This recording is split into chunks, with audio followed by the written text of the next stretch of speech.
सुप्रभात देवियों और सज्जनों, मैं कर्नल सोफिया कुरैशी और मेरे साथ विंग कमांडर व्योमिका सिंह आज आपको 6 से 7 मई 2025 की रात 1:05 से 1:30 बजे के बीच भारतीय सशस्त्र बलों द्वारा अंजाम दिए गए ऑपरेशन सिंदूर के बारे में जानकारी देंगे।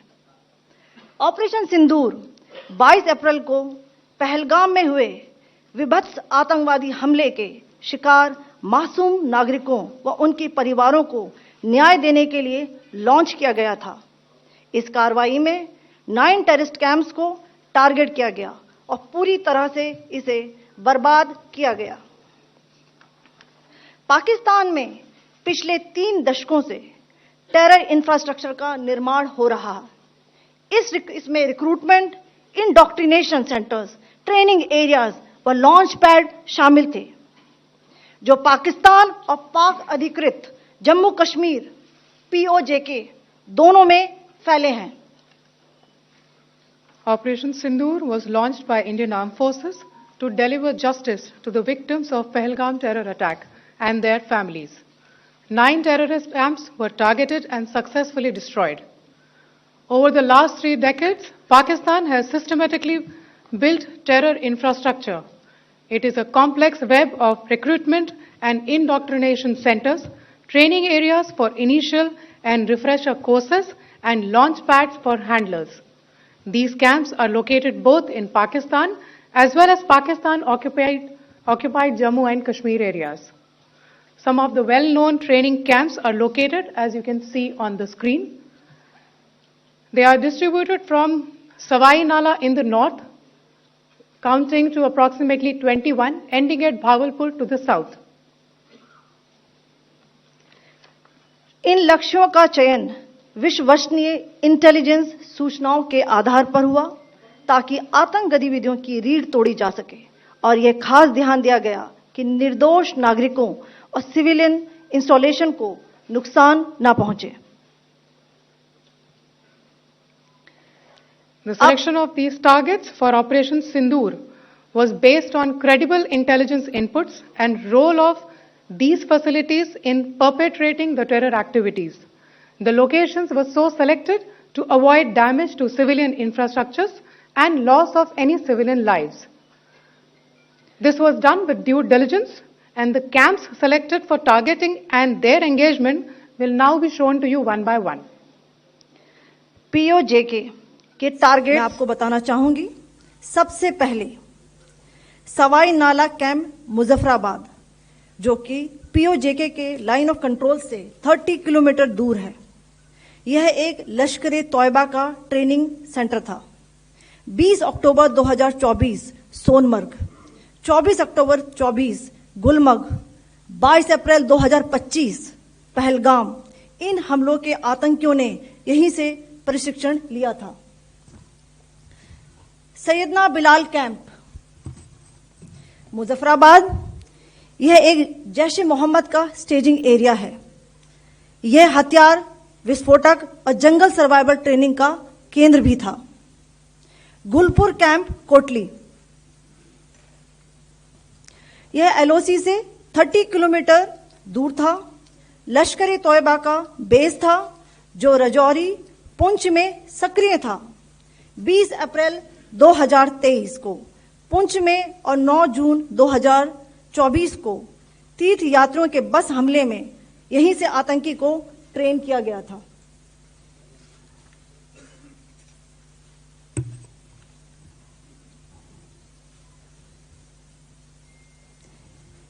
बरनाला कैंप बिंबर, यह LOC से 9 किलोमीटर दूर है। यहां पर हथियार, हैंडलिंग, IED व जंगल सर्वाइवल का प्रशिक्षण केंद्र था। अब्बास कैंप कोटली, यह LOC से 13 किलोमीटर दूर है। लश्कर तौयबा का फिदाइन यहां तैयार होता था। इसकी कैपेसिटी 15 टेररिस्ट को ट्रेन करने की थी। अब मैं पाकिस्तान के अंदर के टारगेट से अवगत कराना चाहूंगी। पहला, सर्जल कैंप सियालकोट, यह अंतर्राष्ट्रीय सीमा से 6 किलोमीटर की दूरी पर है। मार्च 2025 में जम्मू एंड कश्मीर पुलिस के 4 जवानों की जो हत्या की गई थी, उन आतंकवादियों को इसी जगह पर ट्रेन किया गया था।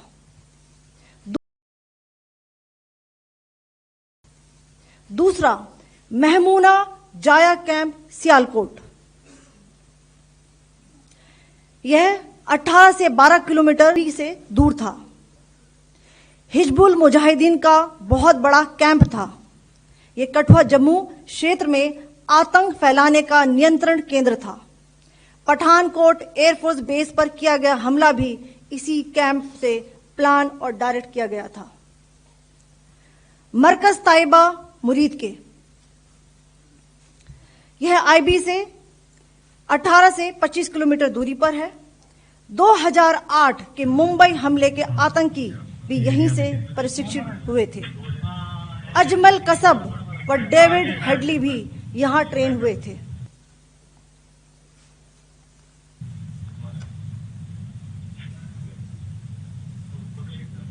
आगे दूसरा आया।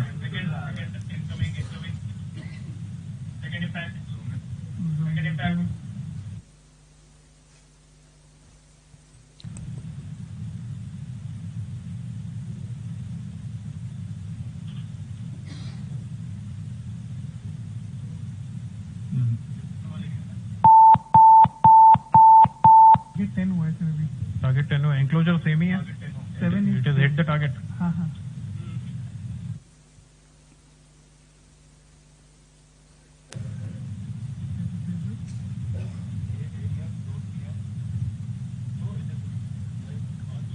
आ गया सर।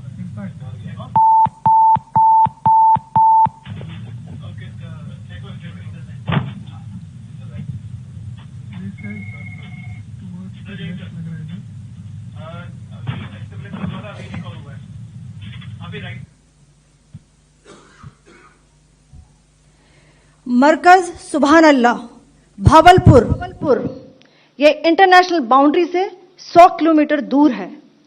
जैश ए मोहम्मद का मुख्यालय था। यहां पर रिक्रूटमेंट, ट्रेनिंग व इंडॉक्ट्रिनेशन का केंद्र भी था। शीर्ष आतंकी अक्सर यहां आते थे। मैं आप सबको बताना चाहती हूं कि किसी भी सैन्य ठिकाने का निशाना नहीं बनाया गया और अभी तक किसी तरह की नागरिक क्षति की रिपोर्ट नहीं है। धन्यवाद। जय Hind. The strike on the terror camps were undertaken through precision capability, as shown to you. A niche technology weapons with careful selection of warheads was ensured so that there will be no collateral damage. The point of impact in each of the target was a specific building or a group of buildings. All the targets were neutralized with clinical efficiency, and the results reiterate the professionalism of the Indian Armed Forces in the planning and execution of their operations. No military establishments were targeted. India has demonstrated considerable restraint in its response. However, it must be said that the Indian Armed Forces are fully prepared to respond to Pakistani misadventures, if any, that will escalate this situation. Jai Hind, and thank you very much.